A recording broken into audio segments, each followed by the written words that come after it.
അസ്സാം വലൈക്കും വറഹ്മത്തുള്ളാഹി വബറകാതുഹു.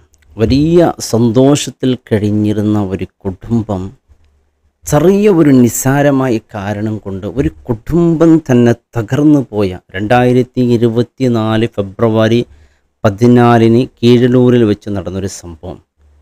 ഈ ഒരു സംഭവം എൻ്റെ പ്രിയപ്പെട്ടവരെ, ഇതിൻ്റെ പരിപൂർണമായ രഹസ്യം അറിയാൻ 4 മാസത്തോളം എടുത്തു എന്നുള്ളതാണ്. ഇവർ സംഭവത്തെ വീണ്ടും ഞാൻ വാർത്തകളൊക്കെ കണ്ടവരാണ്, വീണ്ടും ആവർത്തിച്ച് പറയുന്നത് നമ്മുടെ വീട്ടിൽ നാം നിസ്സാരമായി കാണുന്ന ചില കാര്യങ്ങൾ എത്രത്തോളം അപകടത്തിലെത്തിക്കുന്നു എന്ന് അറിയിക്കാൻ വേണ്ടിയാണ്. ഈ കുടുംബം താമസിച്ചിരുന്നത് കീഴലൂരിലാണ്. വലിയ സന്തുഷ്ടമായ കുടുംബം എന്ന് പറഞ്ഞാൽ ഇവർ രണ്ട് മക്കളാണ് ഇവർക്ക്. ഒന്നിച്ച് ഭക്ഷണം കഴിക്കുന്നതും എല്ലാ വിഷയത്തിനും ഭർത്താവിൻ്റെ കൂടെ സഹകരിച്ചുകൊണ്ട് ആ മക്കളും ആ കുടുംബം വലിയ സന്തോഷത്തിൽ കഴിഞ്ഞിരുന്നു. ഭാര്യയുടെ പ്രായം 38 ഭർത്താവിൻ്റെ പ്രായം 40. 2 മക്കളാണ്, ഒരു ആൺകുട്ടിയും ഒരു പെൺകുട്ടിയാണ്. പെൺകുട്ടിയുടെ പ്രായം 12, ആൺകുട്ടിയുടേത് 17 വർഷ പ്രായമാണ്. അങ്ങനെ ഏത് വിഷയത്തിനും ഇവർ ഭക്ഷണം കഴിക്കട്ടെ, എന്ത് വിഷയത്തിനും സന്തോഷത്തിൽ കഴിഞ്ഞിരുന്ന കുടുംബമാണ്. ഇയാളുടെ കച്ചവടം പരിപാടി എന്ന് പറയുന്നത് കച്ചവടം ചെയ്യലാണ്. കീഴലൂരിൻ്റെ അടുത്ത് ഒരു സ്ഥലത്ത് ഇദ്ദേഹം കച്ചവടം ചെയ്യുന്നു. ഈ ഒരു സംഭവം എൻ്റെ പ്രിയപ്പെട്ടവരെ നാം ഇത് കേൾക്കേണ്ടതാണ്. കാരണം ഈ ഒരു കുടുംബത്തിൻ്റെ ഒരു സ്ഥിരതയ്ക്ക് വേണ്ടി നാം ശ്രദ്ധിക്കേണ്ട കാര്യങ്ങൾ. നാം നിസ്സാരമായി അവഗണിക്കുന്നത് അപകടത്തിൽ എത്തിക്കുന്നു എന്നതിന് ഈ കുടുംബം തകർന്നു പോയ ഒരു സംഭവം നമ്മളെ വലിയ പാഠമാണ് നമുക്ക് നൽകുന്നത്. ഇയാളുടെ കച്ചവടത്തിലെല്ലാം ഈ ഭാര്യ സഹകരിക്കും, സഹായിക്കും. അങ്ങനെ സന്തോഷത്തിൽ കഴിയുന്നൊരു കുടുംബം. ഇയാളെ കച്ചവട സ്ഥാപനത്തിലേക്ക് ഇയാൾ ഏകദേശം അതിരാവിലെ 6 മണിക്കാണ് കച്ചവടത്തിലേക്ക് പോകുക. വീട്ടിലേക്ക് തിരിച്ചു മടങ്ങുന്നത് 11 മണിക്കാണ് തിരിച്ചു മടങ്ങുക. ഭാര്യ തൻ്റെ പ്രിയപ്പെട്ട മക്കളെ കുളിച്ചു ഒരുക്കി സ്കൂളിൽ അയച്ചു. പിന്നെ ഭർത്താവിന് വേണ്ടിയുള്ള ഫുഡൊക്കെ നാസ്തൊക്കെ റെഡിയാക്കി അതുമായി നേരെ കടയിൽ പോകും. കടയിൽ പോയി അവരുടെ ജീവിതമെന്ന് പറയുന്നത്, പിന്നെ ഭാര്യ ഭർത്താവ് ഒന്നിച്ച് ഭക്ഷണം കഴിക്കും. പിന്നെ ഭർത്താവ് കുറച്ച് വിശ്രമിക്കും. ആ സമയത്ത് കച്ചവട കാര്യങ്ങളൊക്കെ ഭാര്യ ശ്രദ്ധിക്കുമായിരുന്നു. അങ്ങനെ എന്നും ഇവരുടെ ജീവിതം ഇങ്ങനെയായിരുന്നു. 5 മണി നേരമാകുമ്പോൾ ഭാര്യ എപ്പോഴും വീട്ടിലേക്ക് പോകും. കാരണം എന്താ പറയുക, മക്കൾ സ്കൂൾ വിട്ട് വരുമല്ലോ. മക്കൾ സ്കൂൾ വിട്ട് വരുമ്പോൾ അവർ ഒറ്റപ്പെടാൻ പാടില്ല എന്ന് പറഞ്ഞ് 5 മണി നേരത്ത് എപ്പോഴും ഭാര്യ വീട്ടിലേക്ക് പോകും. അങ്ങനെ സന്തോഷത്തിൽ ഈ കുടുംബം ഇങ്ങനെ കഴിഞ്ഞുകൊണ്ടേയിരുന്നു. മക്കൾ വാപ്പ 11 മണിക്ക് വന്നതിൻ്റെ ശേഷം വാപ്പയെ കൂടെ ഒന്നിച്ചിട്ടാണ് ഇവർ ഭക്ഷണം കഴിക്കാറുള്ളത്. അങ്ങനെ ഈ കുടുംബം വലിയ റാഹത്തോടു കൂടി പോയിരുന്ന കുടുംബം ഇന്ന് തരിപ്പനമായിരിക്കുകയാണ്. ആ കുടുംബത്തിൻ്റെ ആ ഒരു അവസ്ഥ ആർക്കും വരാതിരിക്കട്ടെ. അതാകാനുണ്ടായ കാരണമാണ് വലിയ കാരണം. എല്ലാ ദിവസവും ഉമ്മ പോയി 5 മണിക്ക് വരും. അങ്ങനെ രാത്രി ഉപ്പയവർ കാത്തിരിക്കും. ഉപ്പ അവർക്ക് മിഠായിയൊക്കെ കൊണ്ടുവന്ന് രാത്രി വീട്ടിലെത്തിയാൽ അവരങ്ങനെ ഒന്നിച്ച് ഭക്ഷണമൊക്കെ കഴിഞ്ഞ് രാത്രി ഉറങ്ങും. രാവിലെ ഇതേ ആയിരുന്നു. ഒരു ദിവസം 11 മണിയായി, വീട്ടിലേക്ക് ബാപ്പ എത്തുന്നില്ല. ഉമ്മയും മക്കളും ഇങ്ങനെ പ്രതീക്ഷിച്ച് കാത്തു നിൽക്കുകയാണ്. എവിടെയാണ് ബാപ്പ? എന്തോ ഒരു കാരണം കൊണ്ട് കുറച്ച് നേരത്തെ 12 മണി വരെ മക്കൾ കാത്തു. ഭക്ഷണം വെച്ചിങ്ങനെ കാത്തിരിക്കുകയാണ് ബാപ്പ വരുന്നില്ല. പിന്നങ്ങനെ ഒരു 1 മണി വരെ കാത്തു മക്കൾ. 1 മണിയായിട്ടും ബാപ്പ വീട്ടിലെത്തുന്നില്ല. മക്കൾക്ക് വലിയ സങ്കടമായി. എന്തേ 1 മണി രാത്രിയായിട്ട് ബാപ്പ വരുന്നില്ലല്ലോ. അപ്പോൾ ബാപ്പയുടെ ജ്യേഷ്ഠനെ വിളിച്ച് വിവരങ്ങൾ അറിയിച്ചു. അപ്പോൾ ജ്യേഷ്ഠനും ജ്യേഷ്ഠൻ്റെ മക്കളെല്ലാം വന്നു. അങ്ങനെ അവർ കുടുംബങ്ങൾ അറിയിച്ചു. ഇതും കുടുംബ വീട്ടിൽ പോയിട്ടുണ്ടാവും. എവിടെ അന്വേഷിച്ചാലും ബാപ്പ എത്തിയ വിവരം അറിയുന്നില്ല. അങ്ങനെ ഈ കുടുംബത്തിനും ഈ ഭാര്യയ്ക്കും മക്കൾക്ക് സങ്കടമാകാൻ തുടങ്ങി. രാത്രി 2:30 മണിക്ക് നേരെ പോലീസ് സ്റ്റേഷനിൽ പോയി അവിടെ പിന്നെ പോലീസ് ഒരു 3 പോലീസുകാരെന്തോ ഉണ്ടായിരുന്നു. അവിടെ ഹെഡ് കോൺസ്റ്റബിൾ പോയി കാര്യങ്ങൾ പറഞ്ഞു. അദ്ദേഹം പറഞ്ഞത്, നിങ്ങൾ ധൃതി കൂട്ടണ്ട, കാരണം നല്ലൊരു മനുഷ്യനാണ് അയാൾ. അദ്ദേഹം ഏതെങ്കിലും കുടുംബ വീട്ടിലേക്ക് പോയി തിരിച്ചു വന്നാൽ മൊത്തം ജനങ്ങൾ അറിഞ്ഞാൽ അതൊരു കുടുംബത്തിനൊരു മോശപ്പേറാവും. അതുകൊണ്ട് ധൃതി കൂട്ടണ്ട, രാവിലെ ഒന്ന് കാത്തു നോക്ക്, വീട്ടിലേക്ക് എത്തും അദ്ദേഹം, നിങ്ങൾ സങ്കടപ്പെടണ്ട, എവിടെയെങ്കിലും പോയിട്ടുണ്ടാവും അത്യാവശ്യമായി. അങ്ങനെ രാവിലെ നോക്കി സുബഹിൻ്റെ സമയത്ത് പോലും ഒരു വിവരവുമില്ല. പിന്നെ കാര്യമായി അന്വേഷിക്കാൻ തന്നെ തുടങ്ങി. പോലീസിൽ റിപ്പോർട്ട് അറിയിച്ചു. അങ്ങനെ കാര്യമായ പരിശോധന കുടുംബക്കാരും പോലീസുകാരും 4-5 ദിവസങ്ങൾ കഴിഞ്ഞ് ഒരു വിവരവും ഇദ്ദേഹത്തെക്കുറിച്ചില്ല. എവിടെയാണ് ഇദ്ദേഹം പോയത്, എന്താണ് സംഭവിച്ചത്, ഒന്നും അറിയുന്നില്ല. അന്വേഷണം തുടർന്നുകൊണ്ടിരിക്കുകയാണ്. മക്കളെ മെല്ലെ ഇങ്ങനെ ദുഃഖിക്കാൻ കരയാൻ തുടങ്ങി. എന്തെങ്കിലും എൻ്റെ പ്രിയപ്പെട്ട ബാപ്പാക്ക് സംഭവിച്ചോ, എവിടെയാണ് പോയത്? അങ്ങനെ പതിവില്ലല്ലോ. ബാപ്പ കൃത്യം 11 മണിക്ക് തന്നെ എത്തും. കാരണം മക്കൾ വൈകണ്ട, സുബഹിക്ക് സ്കൂളിൽ പോകേണ്ടവരണം. മക്കൾ ബാപ്പയെ കാത്തിരിക്കുമല്ലോ ഭക്ഷണം കഴിക്കാൻ വേണ്ടി. അങ്ങനെ അന്വേഷണം ഇങ്ങനെ തുടർന്നുകൊണ്ട് 4 ദിവസമായി ഒരു വിവരവുമില്ല. 4-മത്തൊരു ദിവസം അവിടെ ഒരു ആട് മേയ്ക്കുന്ന ഒരാളുണ്ടായിരുന്നു. അയാൾ പറഞ്ഞു, ഒരു പൊട്ടക്കിണറിൽ നിന്ന് എന്തോ ഒരു ദുർഗന്ധം ഭവിക്കുന്നുണ്ടെന്ന് പറഞ്ഞു. അങ്ങനെ അവർ ആ പൊട്ടക്കിണറിൽ നോക്കുമ്പോൾ ഞെട്ടിപ്പിക്കുന്ന ദൃശ്യമാണ്. അതിൻ്റെ ഉള്ളിൽ ഇദ്ദേഹത്തിൻ്റെ മയ്യത്ത് അവിടെ കാണുന്നുണ്ട്. അങ്ങനെ എടുത്തു നോക്കുമ്പോൾ ആകെ ശരീരം വേർതിരിക്കുകയാണ്. ശരീരത്തിൽ ധരിച്ചിരിക്കുന്ന മോതിരം അതുപോലെ വസ്ത്രങ്ങൾ കണ്ട് അത് അവരുടെ വാപ്പയാണ് എന്നവർക്ക് തിരിച്ചറിഞ്ഞു. അങ്ങനെ അന്വേഷിക്കാൻ വേണ്ടി പോസ്റ്റ്മോർട്ടമൊക്കെ ചെയ്യാൻ വേണ്ടി ശരീരത്ത് കൊണ്ടുപോയി. അപ്പോൾ മനസ്സിലായത് ആത്മഹത്യ ചെയ്തതല്ല, ആരോ കൊന്നിട്ട് പൊട്ടിക്കിണറിൽ ഇട്ടതാണ് എന്ന് കൃത്യമായി അവർക്ക് റിപ്പോർട്ട് കിട്ടി. ആരാണ് ഇതിൻ്റെ പിന്നിൽ പ്രവേശിച്ചത്, ആരാണ് ചെയ്തത്? അങ്ങനെ കുടുംബക്കാരെയും, പിന്നെ അയാൾക്ക് പ്രത്യേകിച്ച് ഒരാളോടൊരു ശത്രുതയില്ല, അത്ര നല്ല മനുഷ്യനായിരുന്നു. എല്ലാവർക്കും അയാൾ ഈ ഒരു സങ്കട വാർത്ത കേട്ട നാട്ടുകാർ തന്നെ വലിയ ദുഃഖത്തിലായി. കാരണം അത്ര നല്ലൊരു സത്യസന്ധമായി കച്ചവടം നടത്തുന്ന ഒരാളാണ്. അങ്ങനെ സംഭവിക്കാൻ കാരണമില്ല. അയാൾക്ക് പ്രത്യേകിച്ചൊരു ശത്രുക്കളില്ല, കൂടുതൽ മിത്രുക്കളാണ് അയാൾക്കുള്ളത്. എല്ലാവരും അയാൾ സ്നേഹം കവർന്നിരുന്നു എല്ലാവരുടെയും. ആരെയാണ് സംശയിക്കുക?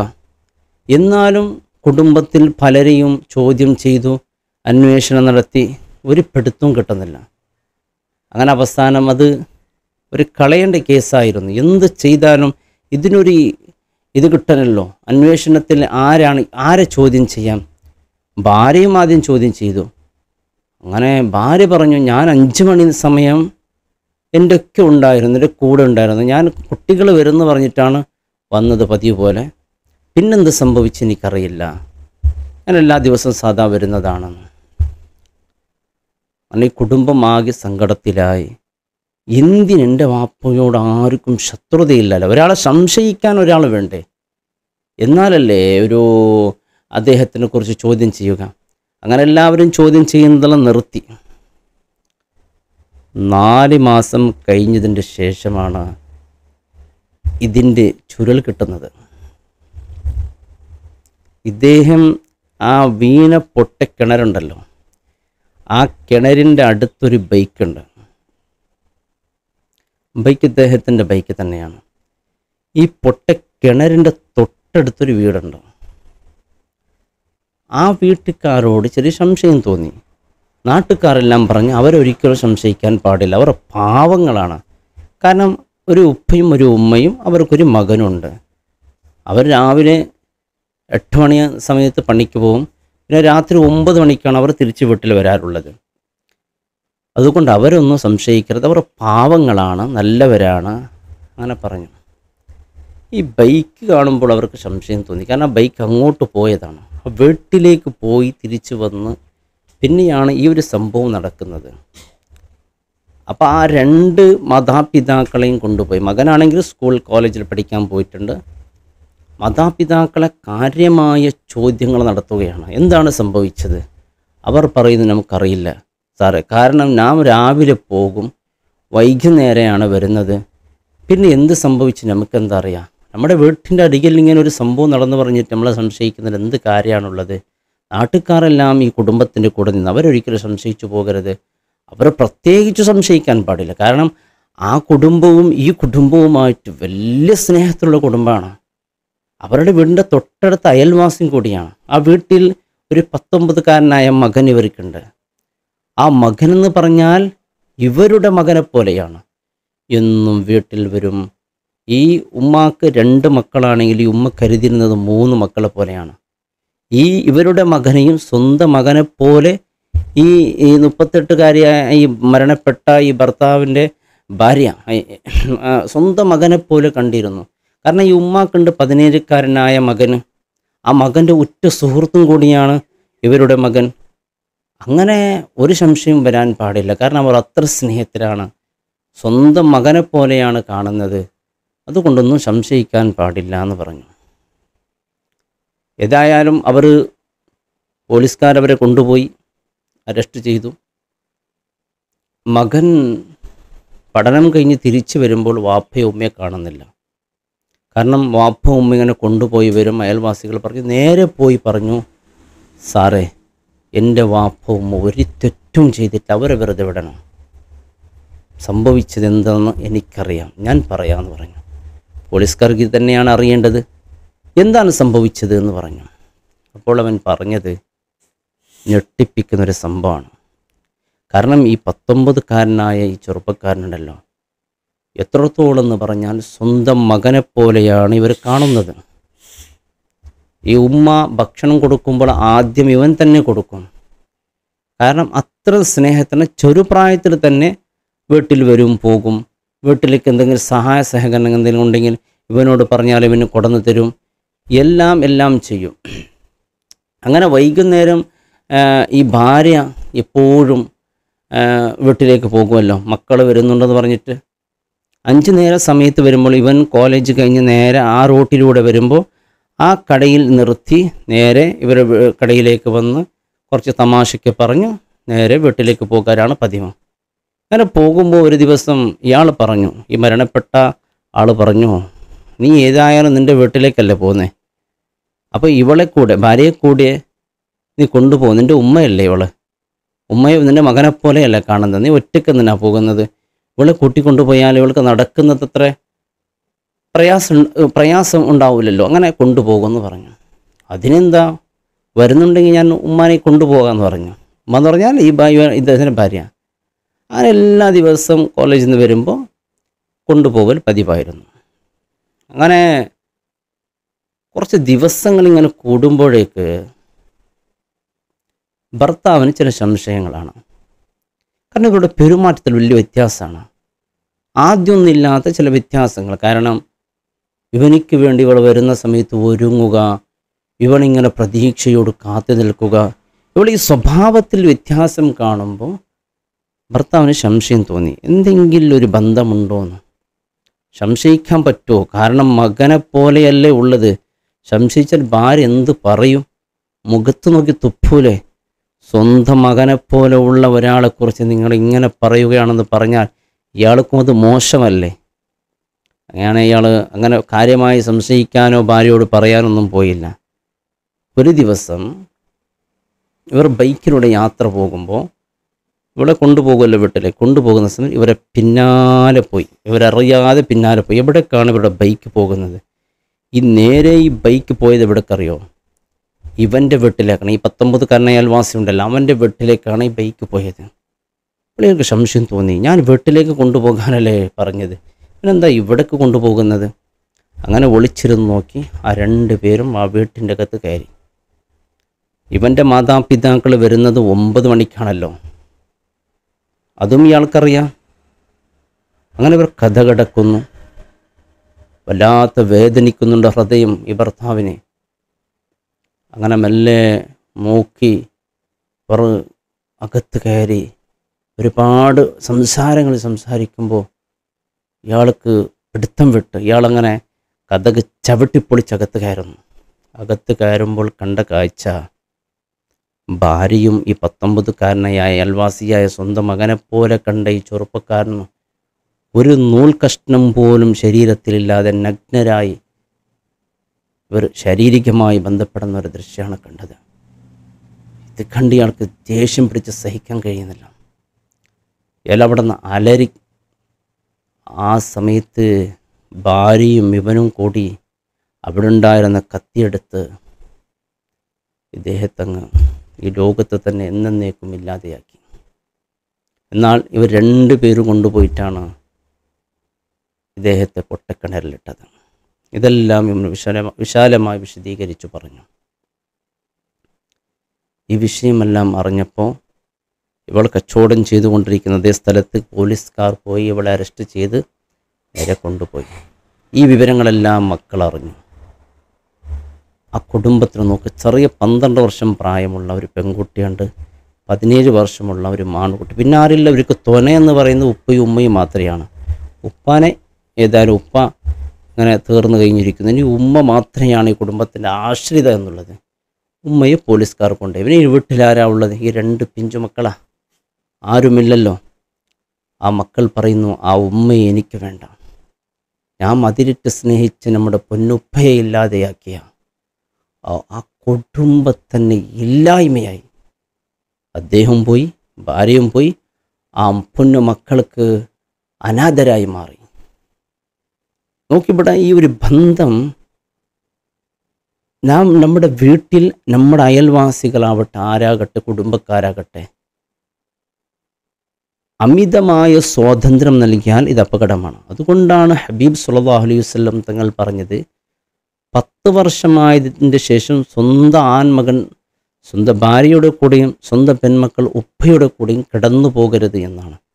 ഇവിടെ അപകടം വന്നു പോകുമെന്നാണ്. ആദ്യം ഒരു ദിവസം യാത്രയിലൊന്നും സംഭവിച്ചില്ല. പിന്നെ തുടരെയുള്ള യാത്രയിൽ അവർക്ക് ആ പരസ്പര ബന്ധം അത് വഴിവിട്ട ബന്ധത്തിലേക്കായി. അതിനുള്ള സൗകര്യം അവർക്ക് കിട്ടി. കാരണം ഇവരുടെ വീട്ട് എപ്പോഴും ആളൊഴിഞ്ഞുള്ള വീട്ടാണ്. ഉപ്പയും രാവിലെ ജോലിക്ക് പോകും. അത് ഒരു വലിയ അപകടത്തിലേക്ക് പോയെന്ന് മാത്രമല്ല, ആ കുടുംബത്തിൻ്റെ വലിയ പ്രതീക്ഷയായിരുന്നു ഈ 19കാരന്. കാരണം കഷ്ടപ്പെട്ട കുടുംബം പഠിപ്പിക്കുകയാണ് അവരെ ഭാവിയിൽ നമുക്കൊരു ആളായി മാറണം. എന്നാൽ ആ കുടുംബത്തിൻ്റെ സ്വപ്നം തകർന്നു, ഈ കുടുംബത്തിൻ്റെ സ്വപ്നം തകർന്നു, കുടുംബമാകെ ചിന്നിച്ചിതറിപ്പോയി. പ്രിയമുള്ളവരെ, ഇതൊക്കെ നിസ്സാരമാണ്. അയൽവാസിയല്ലേ, കുടുംബക്കാരനല്ലേ എന്ന് പറഞ്ഞ് നാം അവഗണിച്ചു കാണുന്നത് ആദ്യം 1-2 ദിവസം കൊണ്ട് പ്രശ്നമല്ല, പിന്നെ അത് എത്തുന്നത് അപകടത്തിലാക്കണം. അതുകൊണ്ട് പ്രത്യേകിച്ച് അതായത് അമിതമായ സ്വാതന്ത്ര്യവും അമിതമായ വിട്ടുവീഴ്ചയൊക്കെ അത് വലിയ അപകടത്തിലേക്ക് എത്തിക്കുമെന്നുള്ളത്, ഇത് 2024 ഫെബ്രുവരിയിൽ നടന്ന ഈ ഒരു സംഭവം എൻ്റെ പ്രിയപ്പെട്ടവർ കീഴല്ലൂരിൽ ഇന്നും നമുക്കിത് നോക്കിയാൽ കാണാവുന്നതാണ്. അല്ലാഹു റബ്ബ് സുബ്ഹാന അങ്ങനെ എത്രയോ കുടുംബങ്ങൾ തകർന്നു പോയിട്ടുണ്ട്. അതുകൊണ്ട് നമ്മുടെ വീട് എപ്പോഴും സംരക്ഷിക്കപ്പെടുക തന്നെ വേണം. അയൽവാസികളെന്ന് പറഞ്ഞ് ഇങ്ങനെയുള്ള അമിതമായ സ്വാതന്ത്ര്യം അത് അപകടത്തിൽ തീർച്ചയായും എത്തിപ്പിക്കുമെന്ന് നബി മുഹമ്മദ് മുസ്തഫ സല്ലല്ലാഹു അലൈഹി വസല്ലം തങ്ങൾ പഠിപ്പിച്ചതിൻ്റെ വലിയൊരു ഉദാഹരണമാണ് നമുക്ക് ഈ കുടുംബത്തിലൂടെ കാണാൻ സാധിക്കുന്നത്. അള്ളാഹു കാത്ത് രക്ഷിക്കട്ടെ. നിങ്ങൾക്കുള്ള അഭിപ്രായങ്ങൾ കമൻറ്റിലൂടെ രേഖപ്പെടുത്തുക. അസ്സലാമു അലൈക്കും വറഹ്മത്തുള്ളാഹി വബറകാതുഹു.